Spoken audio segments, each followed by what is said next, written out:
Bismillahirrahmanirrahim. Wassalamualaikum warahmatullahi wabarakatuh. Waalaikumsalam warahmatullahi wabarakatuh. Ya, selamat pagi semua. Apa kabarnya?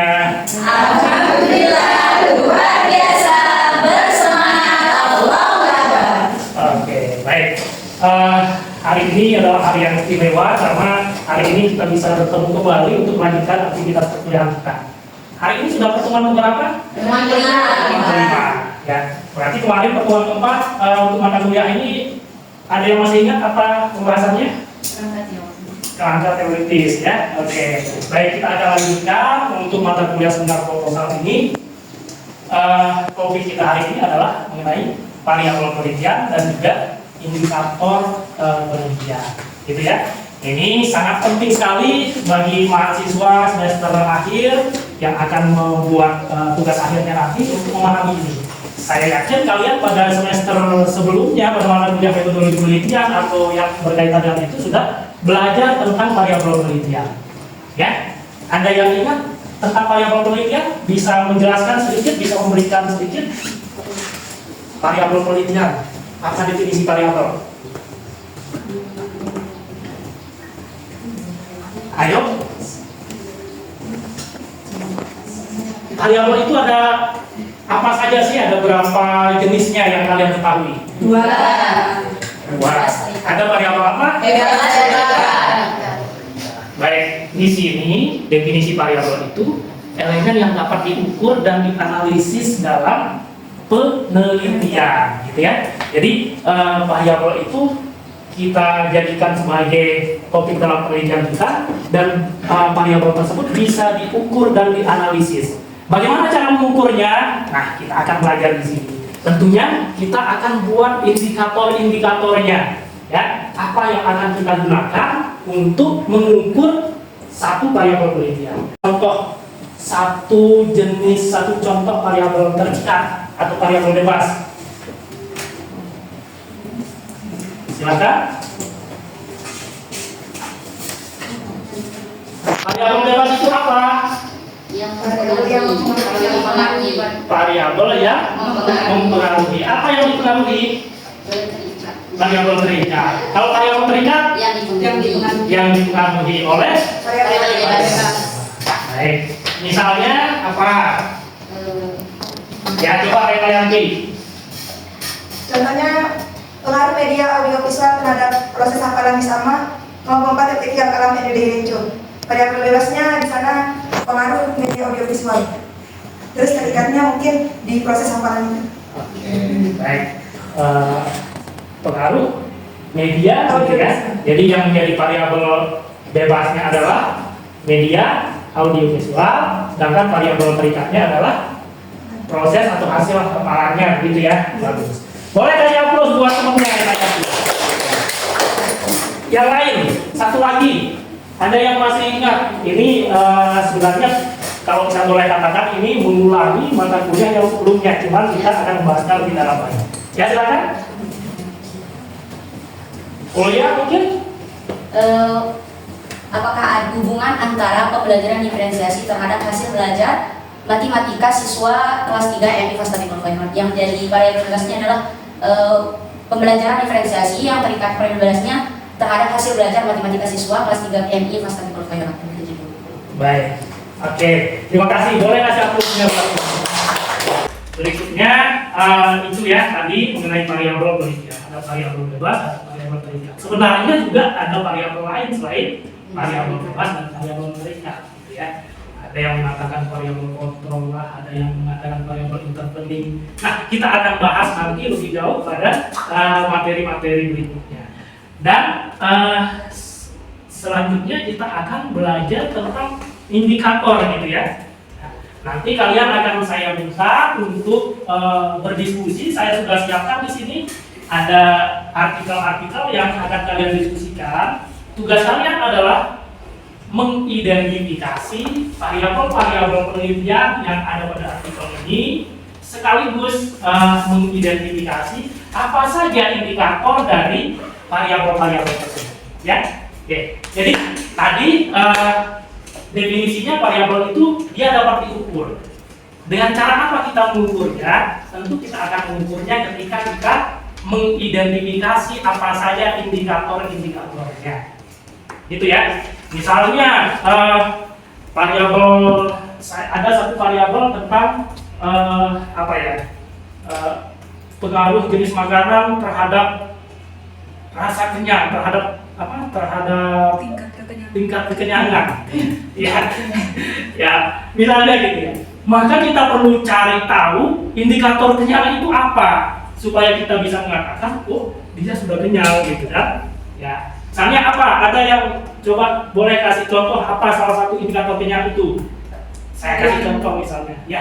Yang memiliki karbohidrat. Karbohidrat. Ya, indikator orang kenyang itu apa? Misalnya dia bersendawa, selesai makan enggak, gitu. Misalnya gitu. Itu yang pertama. Nah, yang kedua apa? Susah napas. Nah, misalnya. Terus yang ketiga, tugas kalian nanti mengidentifikasi indikator dari masing-masing variabel yang sudah saya siapkan pada studi kasus yang akan saya bagikan. Gitu ya? Oke, baik. Waktunya hanya 30 menit saja ya. Kalian coba duduk berkelompok sekarang. Oh ya sudah ya. Saya akan berikan kasus yang berbeda untuk masing-masing kelompok. Ini kelompok 1 ya. Ini kelompok 2 ya. Kelompok 2. Ini bertiga saja ya, kelompok 2. Nah, ini kelompok 3. Ya. Ini berapa orang di sini? 3. Baik. Ini kelompok 4. Dalam sini. Ya. Rahmat sini. Ya, baik. Nah, tugas kalian seperti yang saya sampaikan tadi. Kalian akan mengidentifikasi, baca dulu ya, entar dulu, jangan dibuka dulu. Saya kasih instruksinya dulu biar jelas ya. Oke, tugas kalian mengidentifikasi variabel bebas ataupun variabel terikat atau variabel utama yang ada pada artikel yang saya bagikan. Kemudian setelah itu kalian akan menentukan indikatornya. Gak usah banyak-banyak, masing-masing 2. Jadi di artikel itu terdapat 2 variabel untuk kelompok 1, 2, 3, dan 4. Ini ya masing-masing ada 2 variabel di situ. Kemudian dari kedua variabel itu kalian akan menemukan minimal 2 indikator untuk masing-masing variabel. Ya, indikatornya seperti tadi, kenyang itu salah satu indikatornya sendawa atau apa tadi ya. Ya kira-kira gitu ya. Nah, supaya apa? Supaya variabel itu bisa diukur.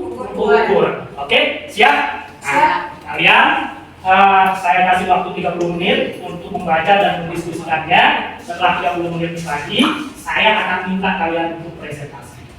Oke, siap? Itu mundur 30 menit dari sekarang.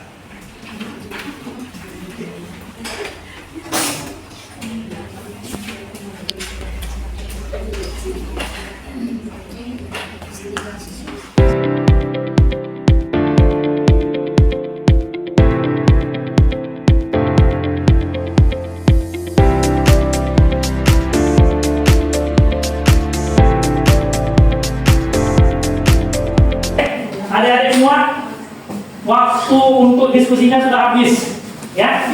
Sudah selesai semua? Sudah. Kelompok 1 sudah? Sudah. 2? Sudah. 3? Sudah. 4? Sudah. Oke, kasih waktu. Baik. Waktunya sekarang untuk presentasi, ya? Ya, kita mulai dari kelompok mana dulu? Kelompok 1. Baik. Dipresentasikan dari situ saja, ya? Apa judul artikel yang kalian dapatkan, kemudian deskripsikan sedikit, gitu ya. Lalu kemudian apa saja variabel yang sudah kalian identifikasi dan masing-masing variabel itu apa saja indikatornya minimal 2. Ya, baik. Siapa yang presentasi? Mereka? Ya, Yanti. Baik, silakan. Yang lain silakan, kelompok lain bisa disimak. Bismillahirrahmanirrahim. Assalamualaikum warahmatullahi wabarakatuh. Waalaikumsalam warahmatullahi wabarakatuh. Di sini dia mewakili kelompok 1 ingin mempresentasikan artikel yang kami dapat. Judulnya itu pengaruh metode pembelajaran kooperatif terhadap hasil belajar siswa di MI. Adapun sedikit mungkin tentang judul kami ini. Pertama, judul penelitian kami ini bertujuan untuk mengetahui apakah penggunaan metode pembelajaran kooperatif ini dapat meningkatkan hasil belajar siswa di MI gitu, terutama di kelas 5 gitu. Kemudian diharapkan bahwa dengan pembelajaran kooperatif ini, siswa lebih aktif untuk berpartisipasi dan hasil belajarnya pun meningkat gitu. Mungkin hanya ini dari kelompok 1, ataupun ada tambahan dari teman-teman kami siap menerima. Sekian, Assalamualaikum warahmatullahi wabarakatuh. Waalaikumsalam. warahmatullahi wabarakatuh. Baik, silakan kelompok lain mungkin ada yang mau memberikan masukan atau menambahkan. Silakan. Yang dari kelompok 1 tadi, kelompok 2, 3, 4 boleh memberikan. Oke, kelompok 2 ya. Jadi saya mau menambahkan sedikit dari indikator untuk variabel independennya atau variabel bebasnya mengenai metode pembelajaran kooperatif. Mungkin salah satu indikatornya juga adalah termasuk partisipasi siswa dalam aktivitas kelompok. Mungkin itu saja. Oke, baik, terima kasih untuk kelompok 2 ya. Ya, kita kasih aplaus untuk kelompok 1 dan 2 ya. Selanjutnya kelompok 2. Siapa yang mewakili? Derajatun? Derajatun, ya silakan. Ya. Bismillahirrahmanirrahim. Assalamualaikum warahmatullahi wabarakatuh. Waalaikumsalam warahmatullahi wabarakatuh. Di sini kita mendapat studi kasus yang kedua, yaitu pengaruh pembelajaran visual terhadap motivasi belajar siswa MI. Mungkin itu saja. Baik, terima kasih kelompok 2 ya. Kelompok yang lain silakan bisa menanggapi dari apa yang sudah dipresentasikan oleh teman-teman kita dari kelompok 2, silakan. Kelompok 1. Atau langsung saja. Oke, kelompok 1 ya silakan. Langsung saja kelompok 1. Saya akan sedikit untuk menambahkan indikator dari pengaruh media pembelajaran visual terhadap motivasi belajar siswa MI. Nah, jadi untuk indikatornya itu adalah durasi penggunaan media visual di setiap pertemuan. Mungkin itu saja, terima kasih. Baik. Ada yang menambahkan untuk indikator untuk variabel terikatnya, mungkin variabel terikatnya tadi apa? Motivasi belajar ya. Motivasi belajar siswa. Baik, motivasi belajar. Tadi sudah disebutkan oleh kelompok 2, indikator-indikatornya ada 2 ya untuk motivasi belajar. Ada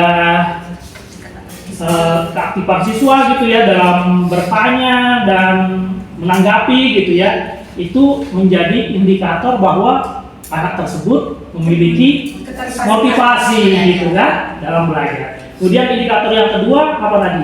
Tingkat Antusiasme siswa yang diukur melalui observasi dan angket ya. Di artikel itu memang pengukuran motivasi itu dengan angket dan observasi gitu ya. Nah, ada nggak indikator lain yang bisa kalian temukan selain yang 2 tadi untuk ya silakan kelompok 3. Mungkin untuk bagaimana mengukur tingkat motivasi siswa itu bisa dengan kehadiran siswa yang tepat waktu. Oke, baik, terima kasih, luar biasa ya. Oke, sudah mulai paham dengan bagaimana membuat indikator dan sebagainya. Oke, sekarang kita lanjut ke kelompok 3. Siapa yang akan presentasi? Ya, silakan. Baik, di sini kami dari kelompok 3 mendapat studi kasus yang ketiga yang berjudul hubungan antara disiplin belajar di rumah dan prestasi belajar siswa di MI. Baik, terima kasih kelompok 3 ya. Baik. Tadi ini menyampaikan bahwa memang tugas ini artikel yang saya bagikan itu memang ada masing-masing 2 variabel ya, 2 variabel, 1 variabel independen dan 1 variabel dependen gitu ya. Oke, mungkin ada yang mau menanggapi? Silakan, kelompok 4 belum bersuara. Ya, silakan. Oke, kita yang tadi kan sudah disebutkan bahwa studi kasus yang ketiga itu adalah hubungan antara disiplin belajar di rumah dan prestasi belajar siswa di MI. Nah, saya itu mau menambahkan gitu dari variabel independen atau variabel bebasnya gitu. Yang selanjutnya bisa ditambahkan bahwa yang menjadi indikatornya itu adalah tingkat keteraturan siswa dalam mengatur jadwal belajar di rumah. Oke, baik, terima kasih untuk kelompok 4 ya. Yang terakhir, kelompok 4 silakan. Oke, bismillahirrahmanirrahim. Assalamualaikum warahmatullahi wabarakatuh. Waalaikumsalam warahmatullahi wabarakatuh. Di sini saya mewakili dari kelompok 4. Di sini kita dapat dengan judul studi kasus, yaitu pengaruh penggunaan aplikasi pembelajaran daring terhadap kemandirian belajar siswa di MI. Baik, terima kasih untuk kelompok 4 tadi mendapatkan artikel tentang pengaruh pembelajaran daring terhadap kemandirian siswa ya. Jadi pembelajaran daring itu sebagai variabel independennya gitu ya, dan kemandirian itu sebagai variabel. Oke, baik. Ada yang bisa menemukan apalagi indikator dari salah satu variabel baik dependen ataupun independennya, silakan. Ya, silakan. Baik, di sini saya menambahkan untuk variabel independennya mungkin untuk mengetahui apakah pengaruh penggunaan aplikasi pembelajaran daring ini terhadap kemandirian siswa di MI bisa diketahui dengan tingkat kelengkapan materi yang disediakan di dalam aplikasi. Baik, terima kasih banyak untuk kita semua, kita kasih ampun ya. Baik, terima kasih adik-adik, kita sudah melakukan aktivitas yang luar biasa hari ini. Kalian sudah melakukan aktivitas mengidentifikasi variabel dan indikator penelitian. Dan ini nggak boleh salah gitu ya. Jadi bagaimana kita bisa menentukan indikator penelitian itu akan membuat penelitian itu atau data yang kita dapatkan menjadi data yang akurat, atau dalam bahasa penelitian itu data yang valid gitu ya, valid indikator. Ya, saya pernah baca ada seorang peneliti abal-abal gitu ya. Peneliti abal-abal melakukan penelitian tentang pengaruh daging kambing dan timun terhadap terhadap tensi darah. Dilakukan penelitian. Hari pertama dimasukkan di sel 2 sampelnya gitu ya. Satu orang pertama dikasih gulai kambing, yang satu dikasih timun. Ya. Nah, ada reaksi pertama gitu ya. Hari kedua dikasih sate kambing, dikasih bobrok timun. Yang dikasih bobrok timun marah gitu ya. Yang dikasih sate kambing sebenarnya dia ketawa-ketawa. Hari ketiga dikasih lagi kambing rendang, bukan kambing, semur kambing gitu ya.